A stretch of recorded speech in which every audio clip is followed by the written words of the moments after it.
Good morning, members of the media. Thank you for taking the time to join us today.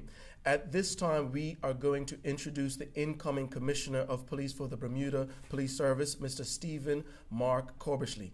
Good morning, sir, and welcome to Bermuda, and welcome to the Bermuda Police Service and our community. Sir? Good morning to you all. My name is Steve Corbishley, and as said, I'm the incoming Commissioner of the Bermuda Police Service. I'm delighted to be in Bermuda, and I've spent the past week engaging with staff, speaking to frontline officers and supervisors, understanding their views and their needs in regards to the Bermuda Police Service and making it the best it can be. I've also had opportunity to speak with government and Governor's House about some of their expectations and some of the challenges that we face in going forward.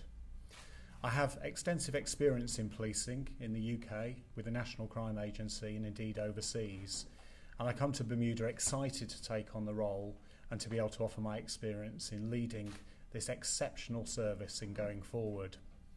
I want to work with local people, but particularly I want to work with local communities. I want to listen to their concerns, listen to what they need from the service to ensure that they're safe and that they feel safe, and to deal with some of the challenges that they face, whether they be antisocial behaviour, drug use, organised crime, or indeed anything that requires the service of the police officers and staff under my command.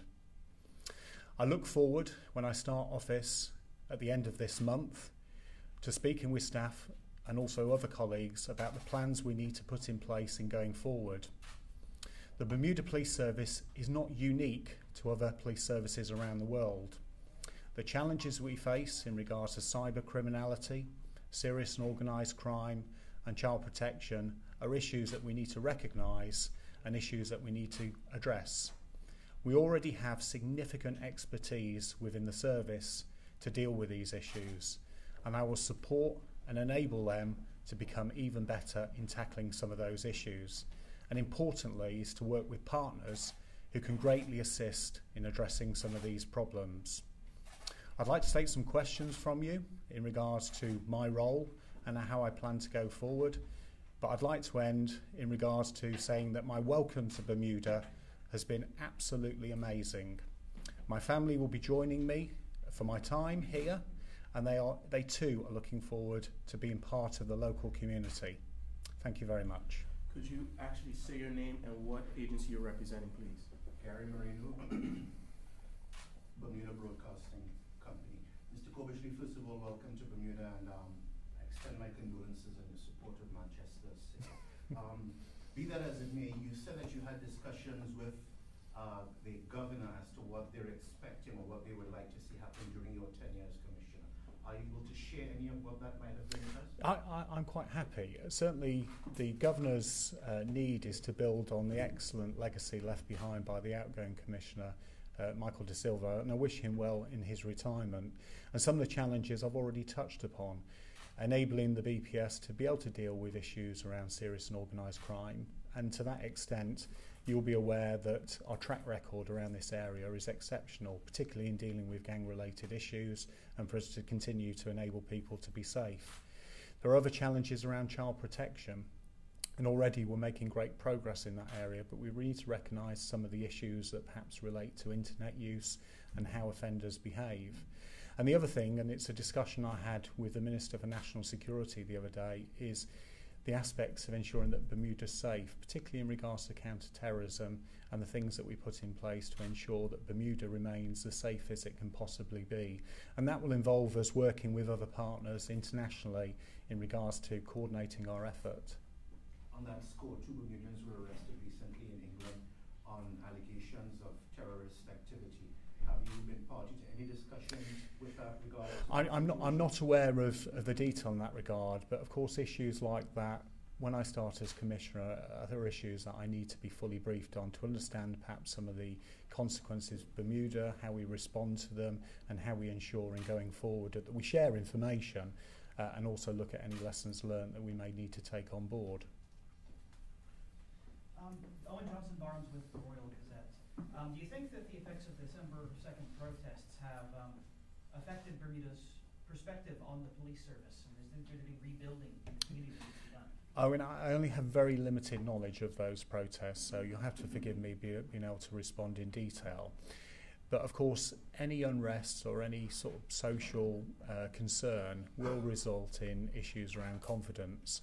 And one of the things I'm keen on, I've already mentioned it, is being a listening organisation, but particularly engaging locally with communities, leaders, to understand their concerns, and in some cases communicating a little bit more effectively to address their issues and perhaps responding in ways that they need support.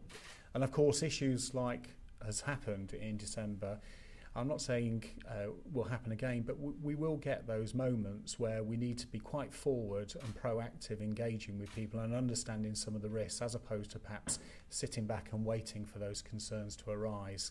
A lot of my track record with policing is to build very proactive relationships with communities. Quite often communities are led not necessarily by people in government and politics. They're led by local people who know what's going on, and it's important that we engage with those individuals as well to listen, understand and respond to their concerns. Another big issue that we have faced on the island recently is that of road safety. Yes. Is that a high priority for you? Indeed. I'm aware of obviously some of the road traffic injuries and indeed some of the fatalities that Bermuda has suffered. Not least as driving around the island, some of the challenges. And we have an exceptional roads policing unit that we need to support, whether it be around officers and the vehicles they use. But the most important issue is that we communicate effectively as well. We communicate in regards to people being able to take responsibility for their own safety, that we enforce where appropriate, particularly issues that may contribute to injury, so speed, and maybe issues around intoxication and people driving whilst drunk.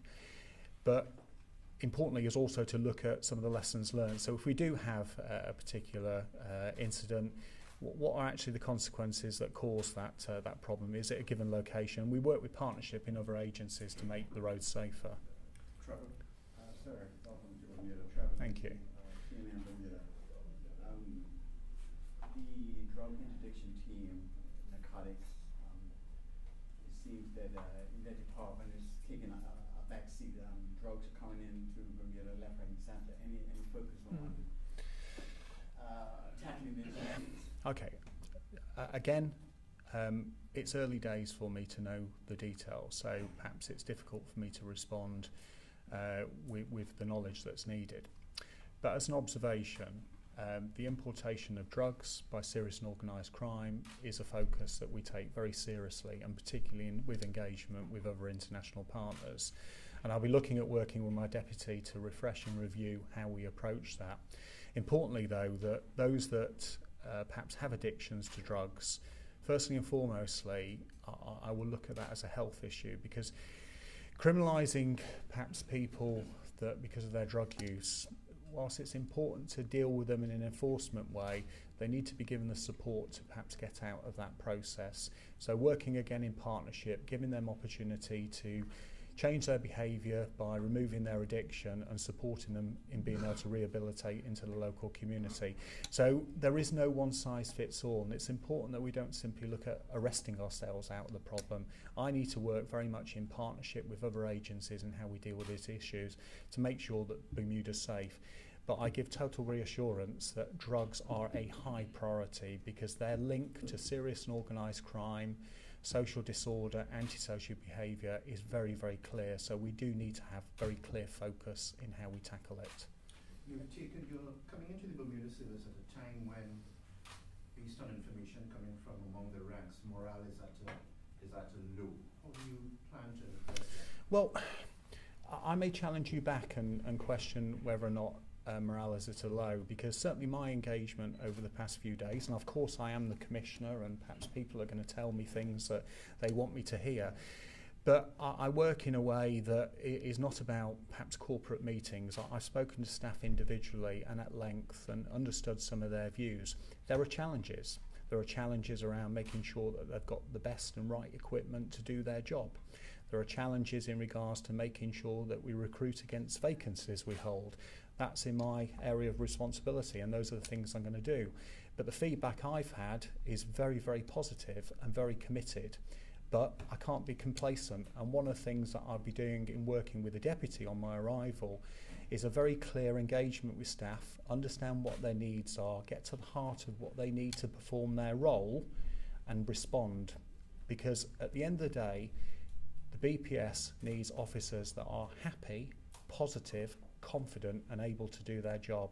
And I will achieve that, and that will make a significant difference to the way in which we're able to deal and respond with the public. They had another concern about your being appointed the commissioner, foreign national being appointed commissioner.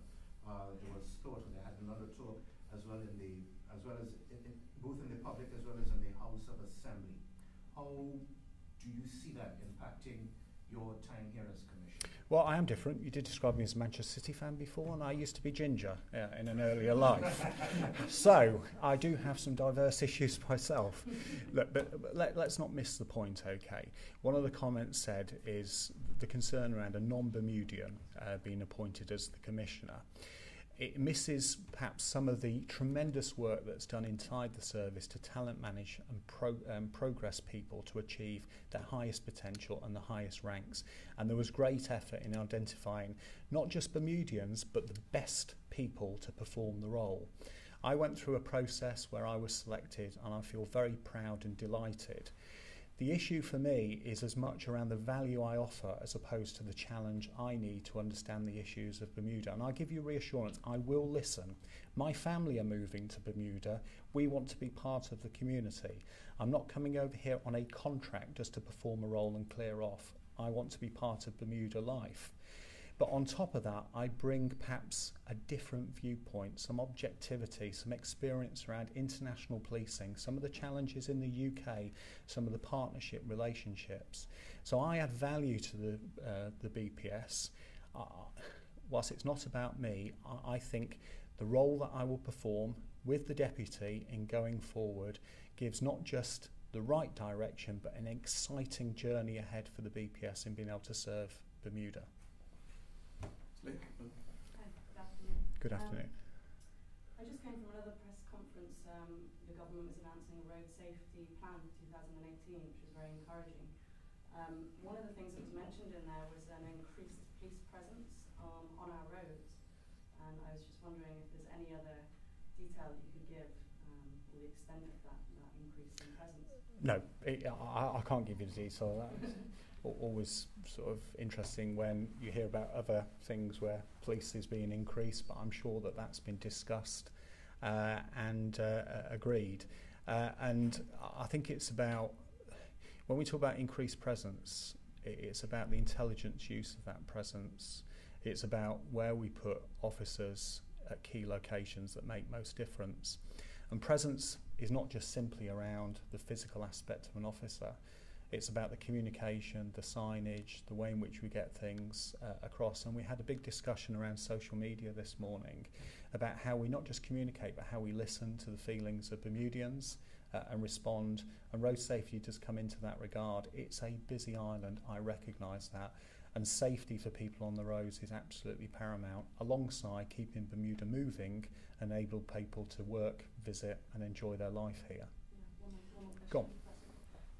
During that press conference, the government announced that they are about to table a bill for roadside sobriety, which is a massive step forward for the island. Yes.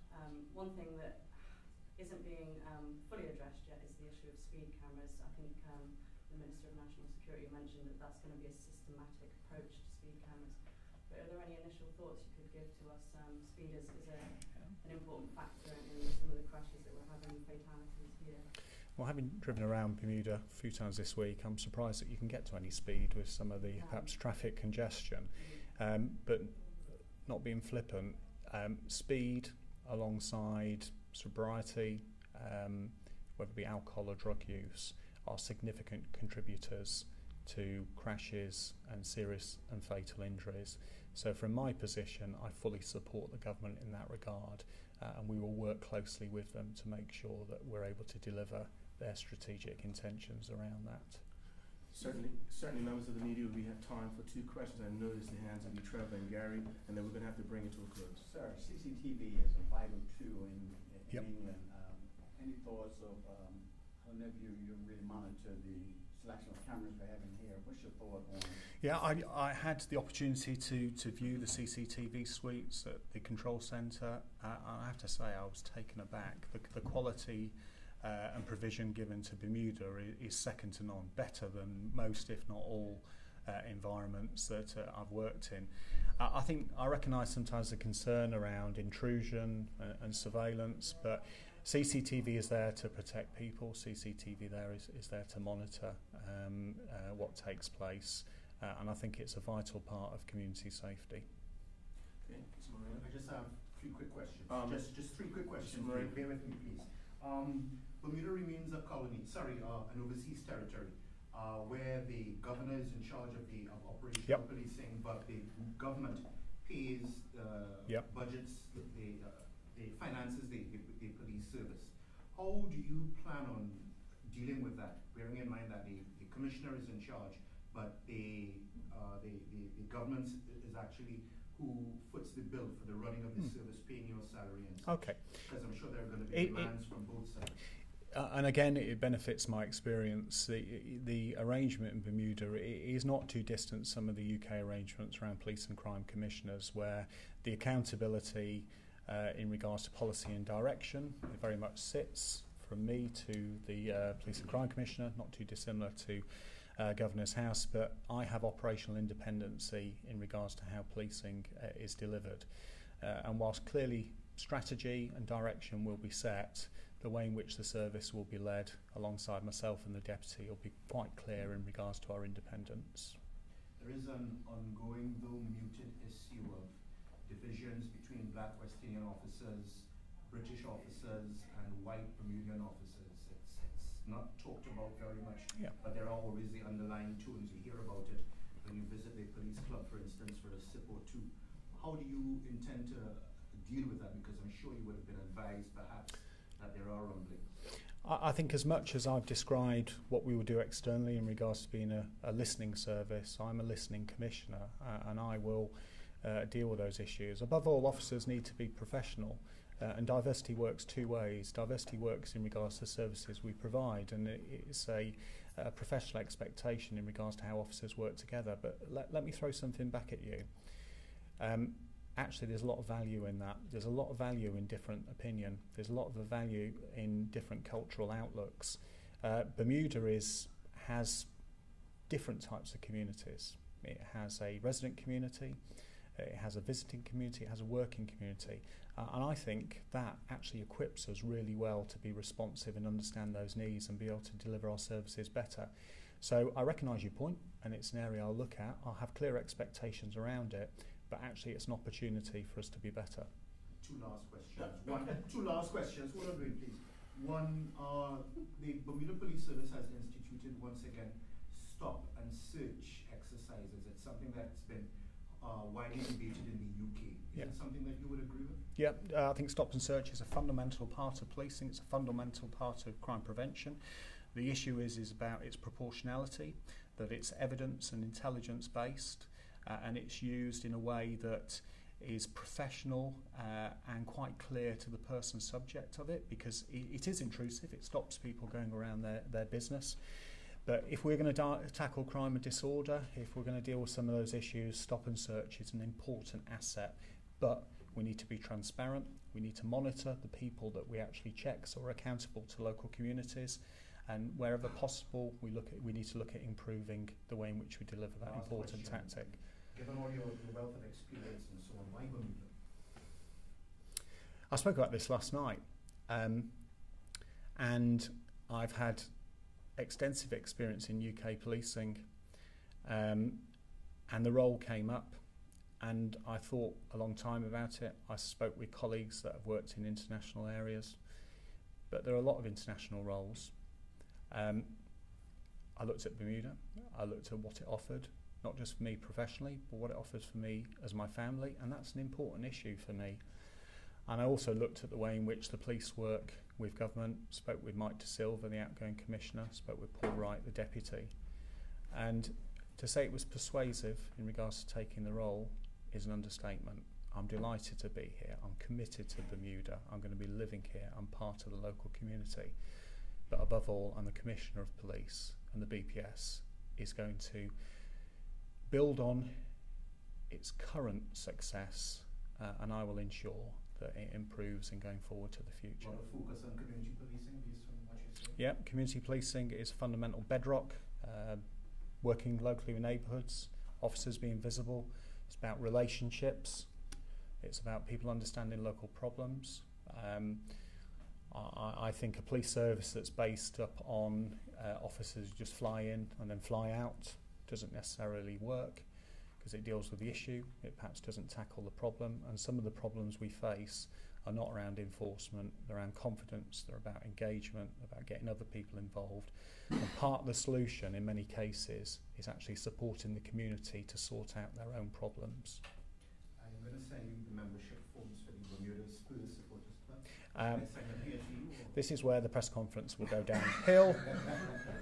But ladies and gents, just a quick final one. I want to work positively with you, and I will be accessible to you in regards to discussing issues. I will deal with the challenging issues alongside dealing with the positive issues. So I'm delighted to be here, but I look forward to a long, sometimes challenging, but good relationship. Okay. The last statement to the media. Say again? For the last statement to the media. You're open to the media's. No, I refer that to the media. Thank you very much. Okay, but I refer that to lots of people as well. Okay. Thank you We don't.